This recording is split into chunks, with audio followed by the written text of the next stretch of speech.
What's up, you guys? It's Sir Scrub here, bringing you some more Scrub tier Yu-Gi-Oh! And before we get into today's video, please be sure to leave a like and subscribe, and let me know your thoughts down in the comment section below. And if you do want to see more creative deck profiles from me, please be sure to check out my Patreon, PayPal, and TCG Player Store, all linked in the description. But with all that being said, let's go ahead and jump both feet into today's video. So today we're going to be taking a look at how to beat Stunder with the printing of the 2019 Gold Sarcophagus Mega Tins. Thunder Dragons took a step away from their Thunder Danger Crusadia fucking Monster Mash BS that they had going on. This Wombo combo, just gas, go, go, go tech. And they've been transitioning more into the traditional pure Thunder Dragon mixed with some back row cards and what has been known as what has been deemed as Stunder. Now, Stunder is a really powerful deck because it feels a little reminiscent of like Salamangreat. Because Salamangreat, it does have its combos with its monsters to set all of its plays up, but ultimately it's a control deck focusing on using its back row and hand traps to disrupt the opponent. And that's kind of where Stunder has taken to. Yes, they put Colossus on board, which is absolutely powerful. They can make rank 8 plays, but the real caveat is the couple of monsters they put on board supported with powerful back row pieces that maybe even coming out of the side deck. But you guys know how we do these how to beats. We're going to break this video down into 4 major parts. First, starting off the strengths of the deck as if you were playing it. The second being how to beat it when going first. The third being how to beat it when you go second. And the fourth section being what are some cards you probably don't want to be playing against this deck. So, with that being said, let's go ahead and jump both feet into part 1, how to beat Stunder. So starting off, let's take a look at what makes this deck so powerful. Off the bat, this deck has an extremely powerful boss monster in the form of Thunder Dragon Colossus. Everyone knows this card by now, but it is a mistake on legs that has amazing protection. Beyond that, using its effect to protect itself can also generate a Thunder Dragon player advantage by banishing their Thunder Dragons for the cost, allowing them to make plays during the opponent's turn. Next, they have a powerful main deck monster that allows him to simply wombo combo all over the place in the form of Thunder Dragon Roar. It's their best main deck monster considering it simply floats. But beyond that, it's also one of their best cards in the grind game, allowing the Thunder Dragon player to recur their resources because its hand trap effect allows you to pitch it to add a banished Thunder Dragon card, or a Thunder Dragon card that is banished or in your graveyard back into your hand, allowing you to just continue to keep grinding. And that's kind of what this deck has transitioned into, more of a resource-heavy grind game. Their next monster worth looking at is Thunder Dragon Dark. And this card is the card you'll be typically summoning off of Roar, simply because it's the Stratos of the deck. It does have a quick effect in the hand to search another monster, another copy of itself out of the deck, which can be quite useful with Thunder Dragon Titan giving you a pop. But it's usually just the Stratos just to search out your next extenders. The two popular most extenders that the deck's going to search for is Thunder Dragon Fusion or Thunder Dragon Hawk. Both of these cards allow the Thunder Dragon deck to extend its plays, Fusion allowing it to get that extra Fusion monster on board. Sometimes they can hard make a Colossus, other times it's simply recurring your resources just to get that Titan on board. And then you have your Hawk, which is just a straight up monster reborn, as well as it fulfills the requirement of pitching a monster from the hand, allowing you to use your Roar and your Dark for like link fodder, and then using Hawk to bring one back to make the Colossus. And that's kind of how a Thunder engine was being played up until now. Now we're seeing the resurgence of Pure, so we're seeing at least 2 copies of Hawk and probably around 2 copies of Fusion in the main deck. Beyond that, this deck can also utilize the Danger engine to help the deck turbo into its playmakers, as well as to provide link fodder, so be aware of that. But with all that out of the way, let's go ahead and move on to how to beat this deck when going first. Now, this deck is surprisingly difficult to prepare for, as not many of the typical floodgates or interruptions particularly cripple this deck. With that being said, though, there are a few that can be surprisingly impactful.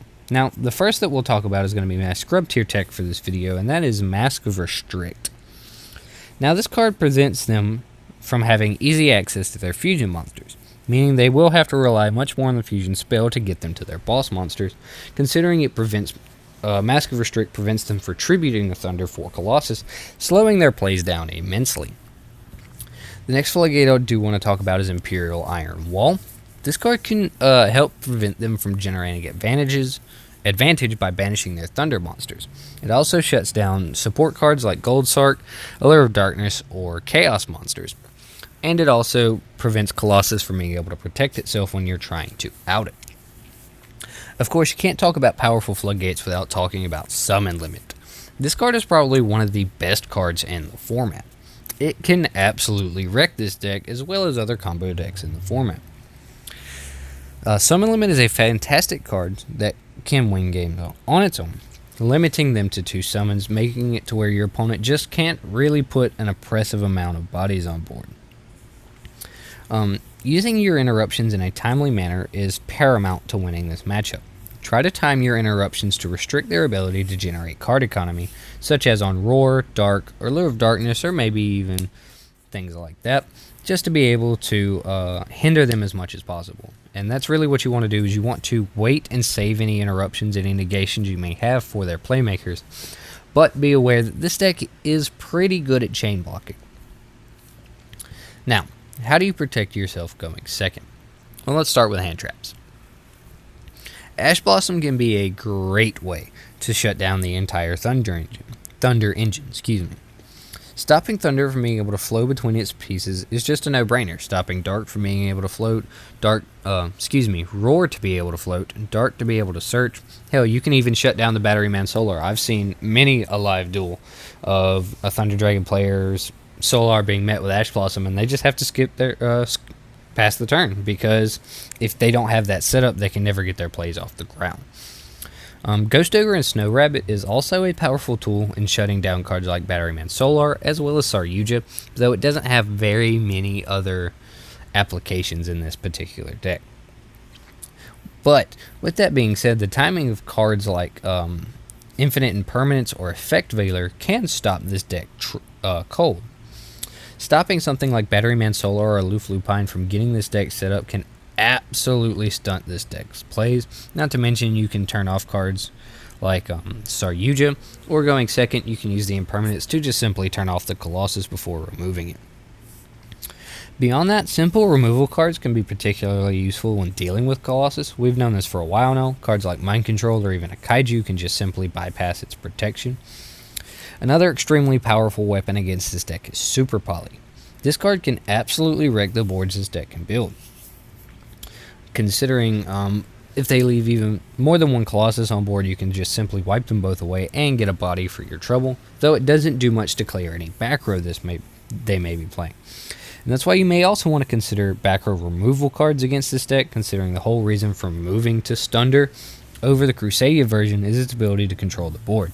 So cards like Twin Twister, MST, Galaxy Cyclone, things like that, whatever you have available to you. With that being said, let's take a look at some cards that you probably don't want to use against this deck. So starting off, first card I would say you probably don't want to use is Macrocosmos. This card actually helps the deck make plays, believe it or not. The only use this card has against Thunder is the fact that Colossus can't use its protection effect, but Thunder Dragon decks are literally playing Dimension Shifter just to be able to do this for themselves. So if you're side decking this card in any capacity just to be able to screw over people like True Draco players, don't side it in against this deck. The other card I want to talk about is Droll Lock. Now this card is very useful against the Danger Engine, but as a whole, Thunder Dragons aren't very heavy deck orientated. They don't really add from deck to hand a whole lot. About the only chink that would shut down would be Dark, and you would just have to hope that they did some searching before that, which is just not reasonable. There are much more impactful hand traps against this deck that you should consider.